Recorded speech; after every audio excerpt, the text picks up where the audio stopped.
What if Lanturn was in Gen 1 OU?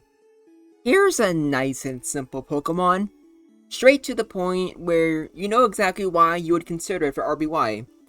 Water Electric is a very unique typing, and one that, even in the modern day, hasn't really been explored all too much. Now, unfortunately for Lanturn, even for RBY standards, these stats are much to be desired. That HP stat is, quite frankly, really great, and the speed is good enough, allowing you to at least outspeed Executor, which is pretty mandatory. But given that you don't have setup moves, so you're mostly just depending on your bulk beam coverage, I'm not too impressed with 76 special. And 58 in defense is honestly kind of bad, considering that your main weakness is Earthquake, which is everywhere. I also think it's a bit of a problem with the fact that your fourth move, unfortunately, has to be a mandatory one. And that's because I really wanted to consider rest on this thing. Because with that, as high of a HP stat with that, if you put it against something like, let's say, Chansey with only Seismic Toss, or Chansey with Ice Beam and Seismic Toss, rest, it could have been a very interesting option to potentially stall out Chansey sets, as well as other niche scenarios. But unfortunately, you don't learn Blizzard, and Ice Beam on its own is just not enough to kill Rhydon. Granted, because of your HP stat, Rhydon doesn't kill you either, but it's not worth it if Rhydon's taking you down to red HP. You need a water move in order to kill it. And since Thunderbolt is already stabbed with 95 base power, in my opinion, you might as well go for Hydro Pump, because I can't think of too many things that can resist, or at the very least not care about Thunderbolt and Ice Beam, but be scared of Surf. So you might as well add Hydro Pump. It's mostly there just to secure Rhydon matchups, and so that it's not a Pokemon that can threaten you. But also, the extra power might come in handy, but it probably won't. And unfortunately, with that 58 attack stat, you can't really take advantage of moves like Hyper Beam either. But on the bright side, Stop Thunderbolt's good. Thunder Wave with how bulky you are, also pretty good. And while you wish you had Blizzard, Ice Beam is just as good. At the very least, gives you more power points. And nothing in this game resists both Thunderbolt and Ice Beam. So it has that going for it, at least. But I'm not gonna beat around the bush. This thing is a underused Pokemon. An underused Pokemon that has a pretty meh niche in OU. I'd say kind of like Pinsir or Eradicate. If the format helps it, you might see it on the viability rankings, but it's not like Persian or Dragonite or even Kangaskhan. You're not gonna see it on every viability ranking because it's not that good. But on the top of my head, one thing I can think of is using this as a partner with Starmie. That way you can have Starmie using Psychic and another coverage move, maybe Blizzard, and then Lanturn could be your Blizzbolt combo. I can see that being kind of decent, and I don't think both being water types would really hurt that much, since Water Electric is very interesting. It means you're not weak to electric moves. Granted, you're not like doing great against Jolteon or even Zapdos either, but you don't really need to. At the bare minimum, you just have to not get obliterated by electric types so that hopefully something like a Agility Zapdos doesn't sweep your team.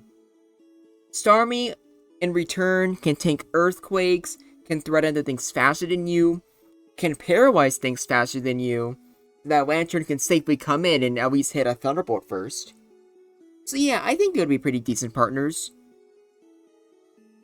But that's about it. All in all, it's interesting, and I'm very confident that in underuse, Lanturn is probably really great. It's a water electric type for crying out loud. it's gonna be able to tank water moves and hit them super effectively. That's awesome. And I'm curious how Lanturn would do there. And while I think it's unlikely, I do think Lanturn is probably really deserving of a Mega Evolution in Legend ZA. But we'll have to see. But for now, let's get right into the replays. Starting off with the boy himself, we got Tauros. And yeah, if even Tauros' Earthquake is threatening to 2-hit KO you, that's honestly a really bad sign. Granted, with getting freezes, and in this case, paralysis, nothing in this game is ever truly an unwinnable fight for Lanturn, but this is pretty bad. You don't risk it at all, unless you absolutely have to. And to give credit, it's not like Tauros wants to get paralyzed either. But yeah, if you already struggle with Tauros' Earthquake, Snorlax is even worse, and Snorlax is much tankier, so good luck trying to kill it. It's just, you're just not winning that whatsoever. It is not worth it. It's not gonna get much better, because Chansey walls Lanturn even more. And this was the replay where I really started to consider maybe putting Rest. And for some of these, I think you will see it, but I realized once we got to Rhydon, I had no choice but to go for water moves. By the way, I'm just gonna say this now. There's currently a tournament being played in my Discord server, and one thing that I keep messing up with is the fact that in modern gens, electric types are immune to Thunder Wave. I keep forgetting that, and it's really throwing me off. I think it's kind of stupid too, but that's just my opinion. Alright, let's keep moving, because Chansey is not gonna move anywhere. You cannot break that. And Zam isn't too much better. Faster than you, hits Thunder Wave first, and then Psychic is so dangerous because of crits like you see there. And it's not like you're hurting it much in return either. You're only doing a fourth, if that. So, yeah. I think I had this in bad, but I might need to change this to unwinnable, because this is even worse now that I'm looking at it. I lied. You can just win with paralysis. That makes it could go either way by default. Keck W. Alright, here's Cloyster. The replay you're going to see here in particular is pretty rough, but I don't know if this is the exception or the standard. Obviously, Cloyster is always going to be faster with Clamp, but Lanturn is also super tanky, so it's going to take a lot, and I mean a lot of Clamps before it kills. And since it versus Blizzard as well, you're going to have to go for even more Clamps before you can get a finishing kill. But Cloyster only needs to miss one. It misses one Clamp, and suddenly it's paralyzed. And once it's paralyzed, suddenly Thunderbolt is a massive, massive threat to it. So, I think I'm calling this a could go either way. I just think Lanturn got a little unlucky there. Because Clamp isn't the most accurate thing in the world, with only, 75 accuracy? Not the best thing I've ever seen. And for Executor, this could have been very different if this was one of the first videos I made, but now that Mega Drain is more common on Executor, this is a pretty even fight, all things considered. And if I really wanted to, I could have used Stun Spore so that the Executor and the Lanturn could both be paralyzed. But I guess that wouldn't really help in this instance, since Executor really needs to chip in order to potentially stay alive. Or the paralysis and crits can just kill it right there and then. So it could go either way, and one that could be way better if it's only using Psychic or Double Edge. But be wary that you could very well force it to explode. Speaking of exploding, I don't think Gengar needs to be forced to go for Explosion, and that's because Thunderbolt's only doing a fourth. You're scared of paralysis, so with that alone, you can put Gengar in good if you wanted to, but Gengar for the most part kind of has a special to take it on. Both 4-hit KO each other, but Gengar can end the fight anytime he wants with Explosion, and has a better crit rate, and you have Psychic for special drops. So I'm pretty sure if you had to force in the fight, without caring about paralysis, pretty sure it's in Gengar's favor. And this right here is definitely in Jolteon's favor. Lanturn is not doing any damage whatsoever. Jolteon can even go for Rest if it's in an unlucky spot. But for the most part, Lanturn just can't pressure Jolteon. So I'm probably gonna have to update the tier list because it's looking even worse than I thought. And just one crit's enough to 2 KO. Yeah, no, you're not winning this. You are not winning this whatsoever. And rest is not helping you either. Oh, that's unfortunate. Let's just keep moving then. And this time we have Jinx. Kinda interesting, but I think Jinx doesn't have to worry too much about paralysis.